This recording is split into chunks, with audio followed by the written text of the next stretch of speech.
Welcome back to the Effortless Swimming YouTube channel. In today's episode, we're looking at a 2-beat versus 4-beat versus 6-beat kick.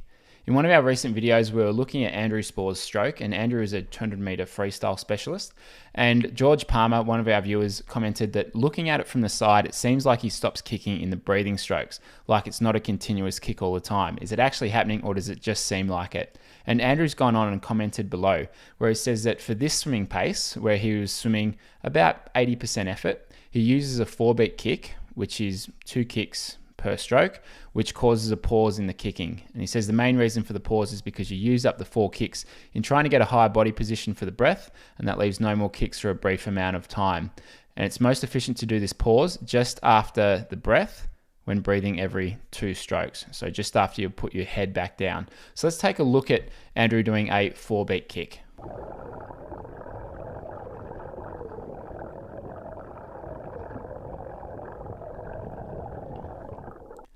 Now, when Andrew picks up the pace, and he mentions in the comment, if I were going faster, maybe under the 60-second per 100 mark, he'd employ a 6-beat kick, which is 3 kicks per stroke, in which there would be no pause. And that's going to feel like a much more continuous kick. And you can see him doing a 6-beat kick in this video here.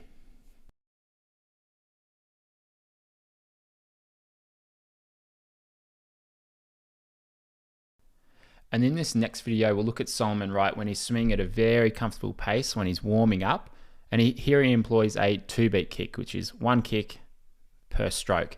And you'll see that he does the kick in conjunction with the beginning of his catch, and that helps initiate his rotation to the other side. So once you have a look at these different ways to kick in freestyle, which one should you use as part of your own swimming? Well, I think it's good to have a range of kicks that you can employ depending on what pace you're going, how much effort you're putting into it, and the conditions that you're racing in. For myself, when I'm swimming open water at a very comfortable pace, it's often a 2-beat kick, sometimes a 4-beat kick, and that's because of the extra buoyancy in the open water, in the ocean. We've got the salt water, so I sit up a bit higher, I can hold a 2-beat kick really comfortably. But going into the pool, I find it a lot harder to do a 2-beat kick. So I'll normally have either a 4 or a 6-beat kick. So being able to draw upon your skills and your experience and being able to use a 2 or 4 or 6-beat kick, depending on what you're doing in the water, can be a really good way to make sure that you're swimming in the most efficient way possible. Now, there's also another thing that we will often look at, which is employing a crossover kick, and we've made a video on this in the past, and I'll link to it in the bottom of this video as well. So there's also a crossover kick, which can be a really efficient way to swim, particularly for longer distances. One of the things that I've been putting together over the last couple of months is the Effortless Swimming video membership. Now, if you've seen our videos in the past, you know I talk about the Effortless Swimming membership where people send in their videos for analysis and for coaching, and that's out of the reach of a lot of people. So what I wanted to do is put all of our video courses and the ways that we go about improving and changing techniques so that you swim faster and you swim easier.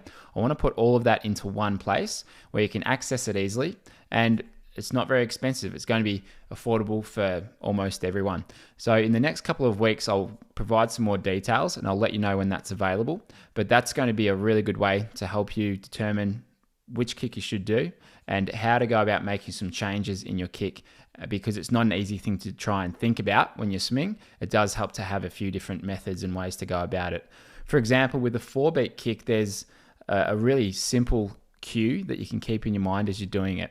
So if you're trying to go from a 6-beat kick, if that's what you currently do, and you want to have a 4-beat, think of it as a timing thing where you count 1, 2, 3, 4, 1, 2, 3, 4. And that 1 is when you stop and pause with the legs while you're gliding and reaching out in front.